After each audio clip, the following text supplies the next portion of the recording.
This is Nightly Business Report with Sue Herrera and Bill Griffin. Great rate debate. The former Fed chair adds her 2 cents, saying the next move by the central bank could be an interest rate cut. Higher costs, they're starting to eat into profit margins, and earnings estimates are dropping fast. Clicking yes. We all do it when we log onto websites, but what's in those privacy policies and what exactly are we agreeing to? Those stories and more tonight on Nightly Business Report for Wednesday, February the 6th. Good evening, everyone, and welcome. Not that long ago, investors were factoring in a series of gradual interest rate increases. The economy was strong and the risks were low. But as you know, things changed, and so did the debate around rates. Strategists now say the number of hikes this year will be far fewer than once thought. And today, in an exclusive interview with Steve Liesman, the former chair of the Federal Reserve said something else that got our attention. Would you say that it's possible the next move is a cut by the Fed? Of course it's possible. If global growth really weakens and that spills over to the United States, or financial conditions tighten more and we do see a weakening in the U.S. economy, it's certainly possible that the next move is a cut. But both outcomes are possible. Now, Ms. Yellen is no longer a policymaker and says the U.S. economy is currently strong. But she does understand, of course, how the economy works and how weakness overseas could potentially make its way to the U.S.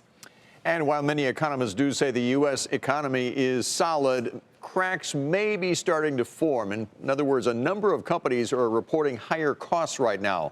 And while that may seem innocent enough, it could mean big problems for corporate America's bottom line. Bob Pisani takes a look. Rising costs are beginning to eat into profit margins, and now an unusual development's puzzling analysts.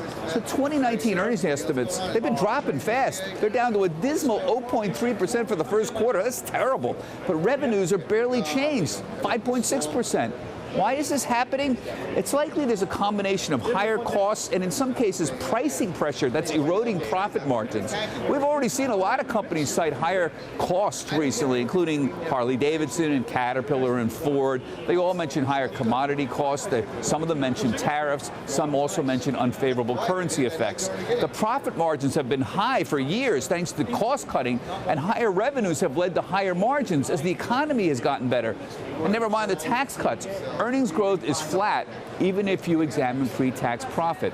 So competition has led to lower prices, and that's been a problem for semiconductor companies out there, and materials and energy names like Freeport-McMoran and ExxonMobil and Chevron. They've seen prices for their products down. So it's no surprise that analysts have notably cut earnings estimates in all these sectors in the last few weeks. That's leading to a steep drop in overall growth estimates for the first quarter. For Nightly Business Report, I'm Bob Pisani at the New York Stock Exchange. Art Hogan joins us now to talk more about the market, the Fed, and the economy. He is Chief Market Strategist with National Securities. Good to see you, Art, as always. Great to see you. Let's start with Ms. Yellen's comments. If indeed the next move by the Fed was a cut, what might the market reaction be to that? Well, I'm not going to say that Steve was leading the witness, but if you ever asked if the next move is going to be a cut or a raise, she's always going to say yes. I think the point that she's making is we are seeing a global economic slowdown. That's different than what we experienced last year. So in the second half of last year, we started to see a rollover in global activity. And her point, I think entirely, is if that slows down enough, then that it has to seep into the U.S. economy, and certainly a move by the Fed to be even more accommodative than they are right now. So I think the Fed thinks they're at neutral right now. I would guess the next move that the Fed does is stop the runoff of the balance sheet before they lowered rates again. But I certainly think that, I don't think that was a prediction by Janet. It was much more of a, is there a possibility? And certainly we're seeing some slower global activity. But I mean, you do acknowledge the Chinese economy clearly is slowing down. If that's happening, then that's going to affect us and many other trading partners with that economy around the globe. And if that's what's going on and the Fed is on hold, then logic would suggest that if they are going to make another move down the road, it won't be because the economy is getting too strong, right? Right. That makes sense, Bill. But I would say that, let's look at what's causing some of the slowdown in China and what they're doing about it. They've instituted a lot of stimulus over the last couple of months, acknowledging the fact that their economy is slowing. They've got a lot more control over the economy than most developed countries do. And certainly I would tell you that being in an elongated trade war with the United States is affecting how their economy is moving. So that's more of a self-inflicted wound that we can both sort of walk away from if we get to the end of this truce that we have. On that note, Art Hogan with National Securities. Thanks, Art. You bet. And on Wall Street, the S&P 500 snapped its 5-day win streak today after a string of mixed quarterly results and a disappointing economic report out of Germany. Just the latest sign that Europe's biggest economy is struggling right now. The Dow, it lost 21 points, not much, to 25,390. The Nasdaq fell by 26. The S&P was down 6. General Motors was one of the companies today that reported better than expected earnings. The automaker was helped by higher truck sales and tighter cost controls, and it follows the company's controversial decision to lay off workers and close plants. But GM also noted weakness in China, the world's largest auto market. I think if you look at China, obviously Q4 was a very volatile quarter, and we saw pressures from a volume and pricing perspective. Our outlook in the China auto industry is for a flat industry year over year. Investors brushed off that flat outlook and sent the stock higher in today's session.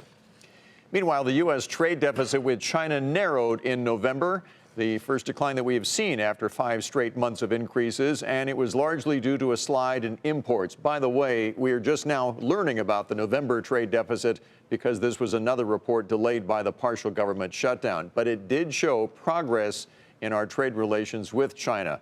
In fact, just today, the Treasury Secretary described the current trade talks with China as being very productive.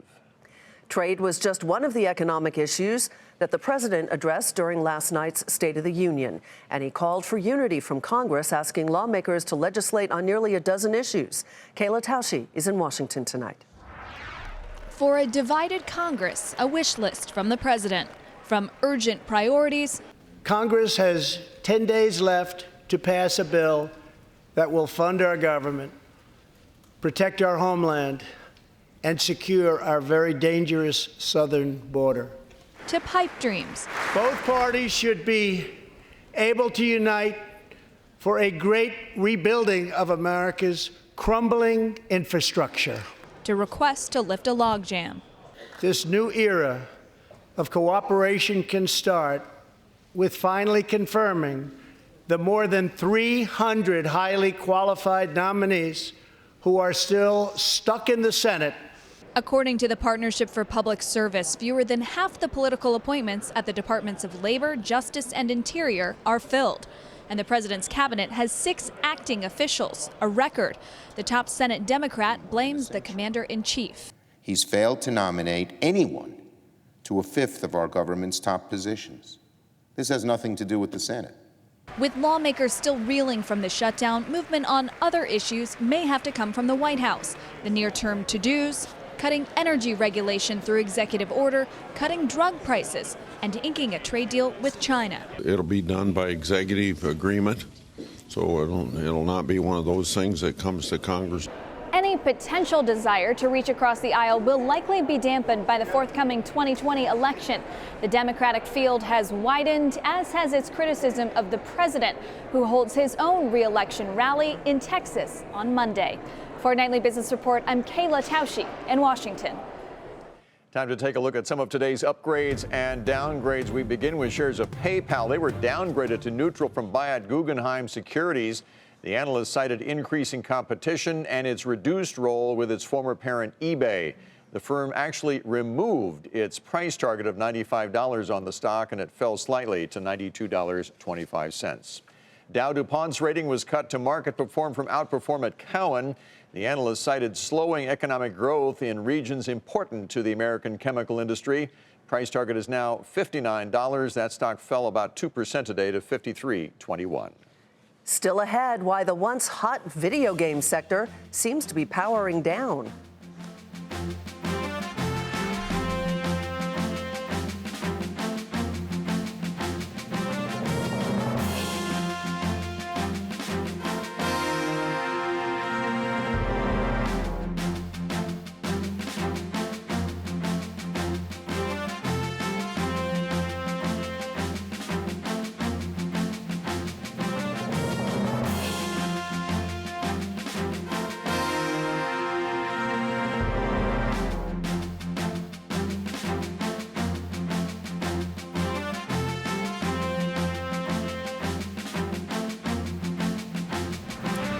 The video game industry is getting more and more competitive. Take-Two Interactive, which had one of the season's hottest games, reported a rise in revenue from a year ago, but said that may not continue. The company issued a weak outlook with revenue 1/5 below what analysts were expecting.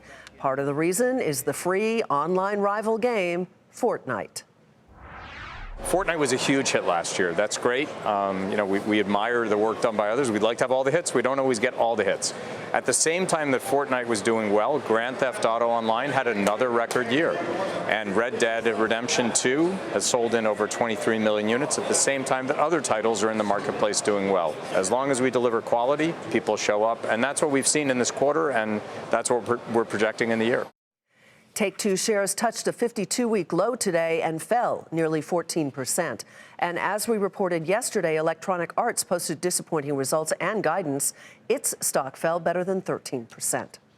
And video game stocks didn't just lag the market today. This group has been lagging for a while now. Take a look at this. The biggest names have been down for about the last 6 months, and Activision, which reports next week, has been leading the way, down 39%.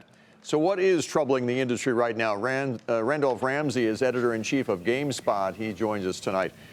This is an industry in transition right now, and I know Fortnite has been at the forefront of that. It's a free game. It's played on multiple platforms, and it updates itself all the time. And I think the legacy video game makers are scrambling to try and play that game right now, aren't they? Yeah, that's certainly true. I mean, it's no secret that Fortnite has been the biggest thing to come out of games in a few years now. That game is pulling in a couple of 100 million players every single month, making millions of dollars every day. So there's a lot of conversation within the industry right now as to what exactly the impact of Fortnite has on everything else. And I think certainly EA pointed to Fortnite as one of the things that that actually contributed towards its lower forecast. But with EA in specific, I think some of those problems were also to do with some of the quality of games that they had. I mean, their big marquee title, I think, actually had less of a good audience reception than they actually expected. With a Fortnite, the bar is raised for all the other players. And full disclosure, my kids love that game, Fortnite. But it makes it harder for the competition, does it not? Because these kids and adults who play Fortnite, they want just a higher quality of game every time. How does the industry up its game and compete? Well, I think one of the things that Fortnite really sort of solidified out there is the free-to-play model that it has. So, in a lot of ways, free-to-play has been part of the games industry for a while now, but Fortnite is the one that really, put this business model front and center. So, for a lot of the industry, they're trying to figure out how to come up with a model that can actually compete against something like Fortnite, which is giving it away for free and like just charging players with microtransactions. And you are seeing a lot of big industry players try and embrace that similar model as well. Well, streaming is coming. I mean, you've got some video game companies that want to adopt the Netflix model where you play a game by streaming it. How is that where we're going here? I think so, and I think that's one of the exciting things to look forward to this year. You've had players like Google, you have players like Microsoft, and even EA, state that 2019 is the year that they're either going to be testing or putting out full products, which is going to be a Netflix for games. So that completely upends the industry because, in the past, the industry has been based on a $60 price point. Here's your game, go away and play it. But, if we're going away to a $30 a month, all you can eat, what does that actually mean for the industry? So there's a lot of question marks around what's going to happen in the next few months. Very, very interesting. Randolph Ramsey with GameSpot. Thanks again for joining us tonight. Thank you. Luxury fashion is back in style, and that's where we begin tonight's market focus. Capri Holdings, which is the parent company of Michael Kors and Versace, said sales are heading higher and it raised its revenue forecast. Earnings in the most recent quarter topped expectations. The company hopes its recent purchase of Versace will give it a bigger presence in the fast-growing Asian markets. The shares spiked more than 11% today to $48.47. Drug maker Eli Lilly missed quarterly profit estimates, but revenue beat forecasts as its newer drugs posted higher sales. Lilly also cut its full-year forecast relating to its pending acquisition of Loxo Oncology. Shares fell 1% to $119.27. Humana's fourth quarter results topped expectations thanks in part to growth in Medicare Advantage enrollment and lower costs for inpatient treatments. But the health insurer's full-year profit outlook came in shy of estimates as its prescription drug plans remained under pressure. Humana dipped about 0.5% to $301.77. The New York Times beat earnings expectations thanks to its digital business. Online subscription revenue soared nearly 18%, while digital sales rose more than 8%. The company's CEO put the digital growth in perspective. At the very peak of print, early 90s, New York Times probably had about 1.7, 1.8 million subscribers. Total subscribers today, we announced at the end of last year, 4.3 million. So we have a much bigger paying base than the New York Times has had in its history. Shares of the Times spiked 10% to $29.69, and they also touched a 52-week high during the session. Spotify turned a profit for the first time in its 10-year history, and it's now betting big on podcasting. The music streaming company is acquiring privately held podcasting companies Gimlet Media and Anchor. It's all part of Spotify's plan to spend up to $500 million on podcast acquisitions this year. And the CEO today explained that strategy. It's really about expanding our mission from just being about music to being about all of audio and being the world's leading audio platform. And what we're seeing really is we've done podcasts now for about 2 years, and it's our users who are listening to podcasts are listening to the platform almost twice as much. The one blemish today was Spotify's average revenue per user. That fell, and that sent shares down about 3% to $135.45. Toyota reported slightly higher quarterly profits. Growing Chinese demand helped sales in Asia, which offset a decline here in North America, which is Toyota's largest market. But the Japanese automaker sharply reduced its full-year profit forecast due to investment losses. Toyota shares fell 2% today to $121.05. And Chipotle's latest results easily beat estimates thanks to increased foot traffic and an increase in menu prices. The Mexican food chain is also buying back additional $100 million worth of its own shares on top of the current $57 million share buyback. The news sent Chipotle shares initially higher in after-hours trading tonight. They closed up a fraction in the regular session today to $525.06. Data privacy has become a hot topic, especially when it comes to social media companies like Facebook, which has been accused of misusing people's information. And just this week, Alphabet added a new line to its disclosure about how data privacy issues could harm its advertising business, which brings us to all of those privacy policies that we see when we log onto websites. Usually, we just click yes. But what exactly are we agreeing to? Andrea Day takes a look. Imagine your toothbrush spying on you, your coffee shop blabbing about what you search online, even your mattress listening in while you're in bed. I think it falls into the category of creepy. Your personal info could be scooped up by a company, even handed out to others, and you might not have a clue. Consumers need to behave in a really paranoid way, where you assume that any company that can is probably going to collect information about you. It all starts with this, a corporate privacy policy. You might not even read them and just click accept when you download or sign up. These aren't negotiated agreements. We sat down with 3 pros to find out what's really going on behind the policies. Privacy attorney Michael Kasdan, cybersecurity pro Brian Vecchi, and cyber specialist attorney Alex Urbelis. How long does it take for you to digest an average policy? Hours, at least hours. Hours and hours to read, and he's an attorney. I don't know if it's actually possible for somebody without a law degree. They're written by lawyers for lawyers to protect the company. A company that's hungry for your private information. When you look at some of the data that these corporations are collecting, what do you think? Why? We don't know what's happening there. But what we do know is that they find this very, very valuable. We asked all 3 pros what policies they think raise some flags. For Urbelis, it's Philips Sonicare's Bluetooth toothbrush. It connects to an app to reveal brushing habits. In the policy, the personal data we collect may include your first name, username, profile picture, email address, gender, birthday, age, country, language, and password. And Philips may also work with third parties who process your personal data for their own purposes. But it's up to you to find those other privacy policies that relate to these third parties and figure out what they're doing with your data. Philips tells us they take data protection very seriously. The privacy notice is aimed at transparency on this point, as it describes in detail which data will be received by Philips, and Philips will only share their data with these independent third parties at the user's request. According to Kasdan, Starbucks collects loads of info that has nothing to do with serving coffee. The policy, the web pages you view, including the date and time, and the subject of the ads you click or scroll over. Kasdan says Starbucks then allows third parties to access that info. The policy. We have added certain features to our websites and mobile applications that allow social networks, such as Facebook, Twitter, to track the activities of their members. Can you be 100% sure about everything that's been collected in most of these policies? Not necessarily. I think that's not an accident. Starbucks tells us the privacy of our customers is incredibly important to us, and we regularly evaluate all policies to make sure we're protecting their best interests.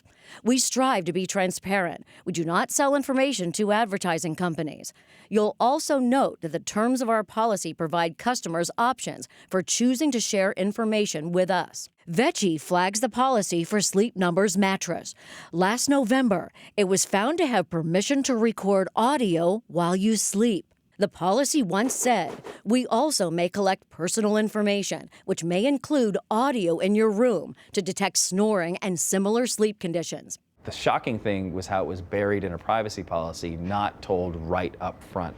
According to Sleep Number's products do not record audio. This was an error in our privacy policy, and we have since corrected this. So what can you do? The pros say read the policy before you click. It is important to read because it does tell you what could be done with your data. And while it may seem crazy to read something the pros say even they struggle with and that can change on a whim, the hope is if enough people look, anything dubious will come to light.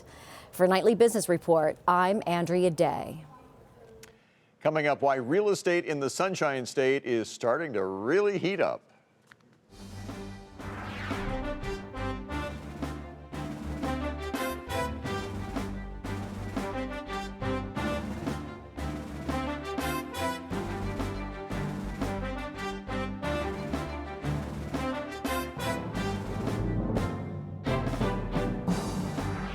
Natural disasters cost $91 billion last year. According to a government report, those losses stemmed from hurricanes, wildfires, and winter storms. 80% of that figure was due to just 3 events: Hurricane Michael in Florida, Hurricane Florence in the Carolinas, and wildfires in the West, including California. Well, the number of people applying for mortgages fell 2.5% last week. The Mortgage Bankers Association says volume was nearly 10% lower than it was a year ago at this time. But as we've been telling you, there are signs that the housing market is picking up. Real estate agents in some parts of the country have been reporting lately an increase in buyer activity as mortgage rates pull back. On this program, we often talk about long-term investing, but every once in a while, we like to take a look at how some of those bets have paid off and how the ultra-rich spend their money. And that's what we're going to do tonight with a look at a record real estate deal in South Florida. Here's Robert Frank. A waterfront home in Miami just set a new price record. The latest sign that Miami is edging out Manhattan in the real estate wars. A 2-acre estate on Indian Creek, an exclusive island in Miami-Dade County, just sold for $50 million. That makes it the most expensive single-family home ever sold in Miami. The names of the buyer and seller weren't released since both were done through LLCs, and it was an all-cash deal. But the same home sold in 2012 for $47 million. Now it's 22,000 square feet overlooking Biscayne Bay with 10 bedrooms, 14 bathrooms, a 3D theater, chromotherapy spa, and a 100-foot swimming pool. The high net worth individuals and their taste has gotten much more sophisticated. and there's few and far in between product that caters to them. Now, the new tax law, which makes it less attractive to live in high-tax states like New York and New Jersey, is driving more residents from the Northeast to Florida. The Manhattan market just had its worst year since the financial crisis, while sales and prices both rose in Miami. New York Governor Andrew Cuomo recently blamed the tax law for the state's $2.3 billion revenue shortfall as taxpayers pack up and leave. I would say since Trump news tax reform, we've received a few phone calls where our clients calling us, telling us to list their properties in New York and that they're coming down to Miami sometime in the near future and that they want to buy something down there and looking to move their families down there. Now, as more taxpayers start to write those checks for the 2018 tax year, the sunshine of Miami is starting to look even more inviting. For Nightly Business Report, I'm Robert Frank at the New York Stock Exchange. And to read more about the record Miami real estate deal, you can head to our website, nbr.com. Before we go, a final look at the day on Wall Street. Kind of a quiet day after two pretty good rallies on Monday and Tuesday. Today, the Dow lost just 21 points. The Nasdaq fell by 26. The S&P 500 was down 6 points. We'll see what tomorrow brings. That'll do it for Nightly Business Report tonight. I'm Sue Herrera. Thanks for joining us. I'm going home to look for microphones in my mattress. Your mattress? I'm Bill Griffith. Creepy. Have a great evening. We'll see you tomorrow.